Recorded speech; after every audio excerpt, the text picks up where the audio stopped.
ಆರೋಗ್ಯಕರವಾದ ಅಣ್ಣೆ ಸೊಪ್ಪಿನ ಸೊಪ್ಪು ಯಾವ ರೀತಿ ಮಾಡೋದು ಅಂತ ತೋರಿಸ್ಕೊಡ್ತಾ ಇದ್ದೀನಿ. ಸೊ ನಮ್ಮ ಆರೋಗ್ಯಕ್ಕಂತೂ ತುಂಬಾ ಒಳ್ಳೆಯದು. ಹಾಗೆ ಇದರಲ್ಲಿ ವಿಟಮಿನ್ ಎ ಆ್ಯಂಡ್ ಬಿ ಯಥೇಚ್ಛವಾಗಿರುತ್ತೆ. ನಮ್ಮ ಕಣ್ಣಿನ ದೃಷ್ಟಿಗೂ ಕೂಡ ತುಂಬಾ ಹೆಲ್ಪ್ ಆಗುತ್ತೆ. ಸೊ ಮುದ್ದೆ ಜೊತೆಗಂತೂ ಬೆಸ್ಟ್ ಕಾಂಬಿನೇಷನ್ ಅಂತಲೇ ಹೇಳ್ಬೋದು. ಇದಕ್ಕೆ ನಾವು ಯಾವುದೇ ರೀತಿ ಕೆಮಿಕಲ್ನ ಯೂಸ್ ಮಾಡೋದಿಲ್ಲ, ಹೊಲಗಳಲ್ಲಿ ಬೆಳೆಯೋದಲ್ವ. ಸೊ ಹಾಗಾಗಿ ಕೆಮಿಕಲ್ ಫ್ರೀ ಆಗಿರುತ್ತೆ, ತುಂಬಾ ಒಳ್ಳೆಯದಂತಲೇ ಹೇಳ್ಬೋದು. ಬನ್ನಿ ಯಾವ ರೀತಿ ಮಾಡೋದು ಅಂತ ನೋಡ್ಕೊಂಬರೋಣ.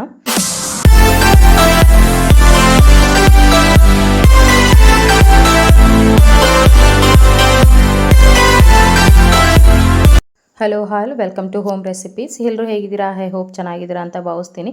ಸೊ ಇವತ್ತು ಹೊಲಗಳಲ್ಲಿ ಸಿಗುವಂಥ ಸೊಪ್ಪನ್ನ ಬಳಸಿ ಮಜ್ಜಿಗೆ ಸೊಪ್ಪು ಸಾರು ಯಾವ ರೀತಿ ಮಾಡೋದು ಅಂತ ತೋರಿಸ್ಕೊಡ್ತಾ ಇದ್ದೀನಿ. ಕಂಪ್ಲೀಟಾಗಿ ವಿಡಿಯೋನ ನೋಡಿ, ಎಲ್ಲಿ ಕೂಡ ಸ್ಕಿಪ್ ಮಾಡಿದೆ. ಹಾಗೆ ವಿಡಿಯೋ ಇಷ್ಟ ಆಯ್ತು ಅಂದರೆ ತಪ್ಪದೆ ಒಂದು ಲೈಕ್ ಮಾಡಿ, ಹಾಗೆ ಚಾನಲ್ನ ಸಬ್ಸ್ಕ್ರೈಬ್ ಮಾಡ್ಕೊಳ್ಳಿ. ಸೊ ಬನ್ನಿ ರೆಸಿಪಿನ ಸ್ಟಾರ್ಟ್ ಮಾಡೋಣ. ಇದು ನಮ್ಮ ಹೊಲಗಳಲ್ಲಿ ಸಿಗುವಂಥ ಸೊಪ್ಪಾಗಿರುತ್ತೆ. ಇದು ಯಾವುದೇ ರೀತಿ ಕೆಮಿಕಲ್ ಹಾಕಿ ಬೆಳೆಸೋವಂಥ ಸೊಪ್ಪಲ್ಲ. ಸೊ ಅಣ್ಣೆ ಸೊಪ್ಪನ್ನ ಮಳೆಗಾಲದಲ್ಲಿ ಯಥೇಚ್ಛವಾಗಿ ಎಲ್ಲ ಕಡೆಯೂ ಕೂಡ ಸಿಗುತ್ತೆ. ಸೊ ನಮ್ಮ ಮನೇಲಿ ಕೂಡ ಸೊಪ್ಪನ್ನ ತಂದಿದ್ರು. ಅದನ್ನು ಇವತ್ತು ಮಜ್ಜಿಗೆ ಬಿಟ್ಟು ಸೊಪ್ಪು ಸಾರು ಮಾಡಿದ್ರೆ ತುಂಬಾ ರುಚಿಯಾಗಿರುತ್ತೆ ಅಂತೇಳಿ ಸೊಪ್ಪು ಸಾರನ್ನ ಮಾಡ್ತಾಯಿದ್ದೀನಿ. ಸೊ ಸೊಪ್ಪನ್ನ ಈ ರೀತಿ ತೊಳ್ಕೊಂಡು ಒಂದೆರಡು ಸರಿ ಬೇಯಕ್ಕೆ ಇಡಬೇಕಾಗತ್ತೆ. ಸೊಪ್ಪನ್ನ ಬೇಯೋದಕ್ಕೆ ಬಂದು ನಾವು ತುಂಬಾ ಉಪ್ಪು ಹಾಕೋ ಅವಶ್ಯಕತೆ ಇರೋದಿಲ್ಲ. ಒಂದು 2 ಕಲ್ಲು ಉಪ್ಪು ಮತ್ತು ಹಸಿಮೆಣ್ಸಿನ್ಕಾಯಿನ ಹಾಕ್ಕೊಳ್ಬೇಕಾಗತ್ತೆ. ಈ ಒಂದು ಸೊಪ್ಪು ಸಾರಿಗೆ ತುಂಬಾ ಚೆನ್ನಾಗಿರುತ್ತೆ. ಬೇಯಲಿಕ್ಕೆ ಸೊಪ್ಪು ಮತ್ತು ಹಸಿಮೆಣ್ಸಿನ್ಕಾಯಿ, ಸ್ವಲ್ಪ ಉಪ್ಪು, ಹಾಗೆ 1 ಟೇಬಲ್ ಸ್ಪೂನಷ್ಟು ಎಣ್ಣೆ, ಜೊತೆಗೆ 3 ಇಲ್ಕು ಬೆಳ್ಳುಳ್ಳಿನ ಸ್ವಲ್ಪ ಕ್ರಷ್ ಮಾಡಿ ಹಾಕೋತಾ ಇದ್ದೀನಿ.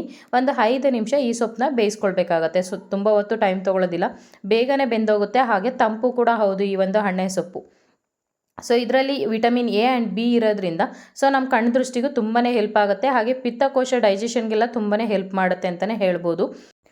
ಸೊಪ್ಪನ್ನ ಒಂದು 5 ನಿಮಿಷ ಬೇಯಿಸ್ಕೊಳ್ಬೇಕಾಗತ್ತೆ. ಇದು ಅಣ್ಣೆ ಸೊಪ್ಪು ತುಂಬ ಟೈಮ್ ತೊಗೊಳ್ಳೋದಿಲ್ಲ, ಬೇಗನೆ ಮೆತ್ತಗಾಗ್ಬಿಡುತ್ತೆ.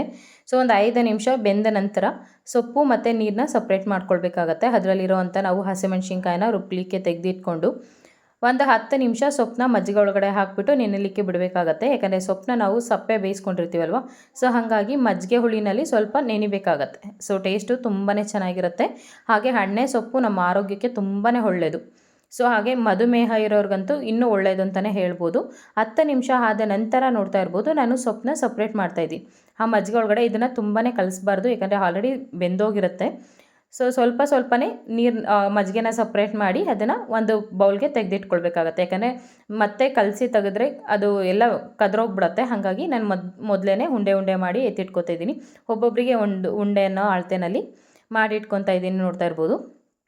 ಈ ರೀತಿ ಸೊಪ್ಪು ಮತ್ತು ಮಜ್ಜಿಗೆನ ಸಪ್ರೇಟ್ ಮಾಡ್ಕೊಳ್ಬೇಕಾಗತ್ತೆ. ಸೊ ನಂತರ ನಾವು ಒಂದು ಮಿಕ್ಸಿ ಜಾರ್ನ ತೊಗೊಂಡು ಅದಕ್ಕೆ ಒಂದು 2 ರಿಂದ 3 ಟೇಬಲ್ ಸ್ಪೂನಷ್ಟು ಬೇಯಿಸ್ಕೊಂಡಿರೋಂಥ ಸೊಪ್ಪನ್ನ ಹಾಕೋತಾ ಇದ್ದೀನಿ.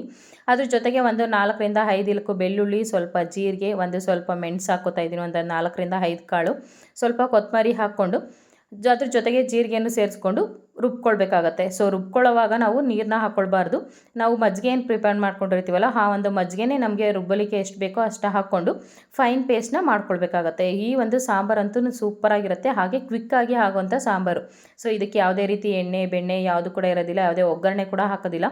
ಆರೋಗ್ಯವಾಗಿರುವಂಥ ಸಾಂಬಾರು ಅಂತಲೇ ಹೇಳ್ಬೋದು. ಮುದ್ದೆ ಜೊತೆಗಂತೂ ಬೆಸ್ಟ್ ಕಾಂಬಿನೇಷನು. ಸೊ ಮಿಸ್ ಮಾಡದೆ ಟ್ರೈ ಮಾಡಿ. ಸೊ ನೋಡ್ತಾ ಇರ್ಬೋದು, ಫೈನ್ ಪೇಸ್ಟ್ ಮಾಡಿಕೊಂಡು ಆ ಒಂದು ಮಜ್ಜಿಗೆಗೆ ಸೇರಿಸ್ಕೊಂಡು ಮಿಕ್ಸ್ ಮಾಡ್ಕೊಳ್ಬೇಕಾಗತ್ತೆ. ಸೊ ಈ ಒಂದು ಹದದಲ್ಲಿ ಸಾಂಬಾರನ್ನ ರೆಡಿ ಮಾಡ್ಕೊಳ್ಬೇಕಾಗತ್ತೆ. ತುಂಬಾ ಟೇಸ್ಟಿಯಾಗಿರುತ್ತೆ. ನೋಡ್ತಾ ಇರ್ಬೋದು, ಈ ಒಂದು ಹದದಲ್ಲಿ ಸಾಂಬಾರನ್ನ ರೆಡಿ ಮಾಡ್ಕೊತಾ ಇದ್ದೀನಿ. ನಾನು ಈ ಸಾಂಬಾರನ್ನ ಬಂದು ಮುದ್ದೆ ಜೊತೆ ಸರ್ವ್ ಮಾಡ್ತೀನಿ ಯಾವಾಗಲೂ ಕೂಡ. ಸೊ ತುಂಬಾ ರುಚಿಯಾಗಿ ಬಂದಿತ್ತು ಅಂತಲೇ ಹೇಳ್ಬೋದು. ಸ್ವಲ್ಪ ಸ್ಪೈಸಿ ಆಗಿದ್ರೆ ಇನ್ನೂ ಅದ್ಭುತವಾಗಿರುತ್ತೆ. ಸೊ ಮಿಸ್ ಮಾಡದೆ ಟ್ರೈ ಮಾಡಿ, ಹೇಗೆ ಬಂತು ನನಗೆ ಕಮೆಂಟ್ ಸೆಕ್ಷನಲ್ಲಿ ತಿಳಿಸಿ. ಈ ವಿಡಿಯೋ ಇಷ್ಟ ಆಯ್ತು ಅಂದರೆ ತಪ್ಪದೆ ಒಂದು ಲೈಕ್ ಮಾಡಿ, ಹಾಗೆ ಚಾನಲ್ನ ಸಬ್ಸ್ಕ್ರೈಬ್ ಮಾಡಿಕೊಂಡು ಬೆಲ್ ಐಕಾನಲ್ಲಿ ಹಾಲ್ನ ಸೆಲೆಕ್ಟ್ ಮಾಡ್ಕೊಳ್ಳಿ. Thank you for watching. Bye.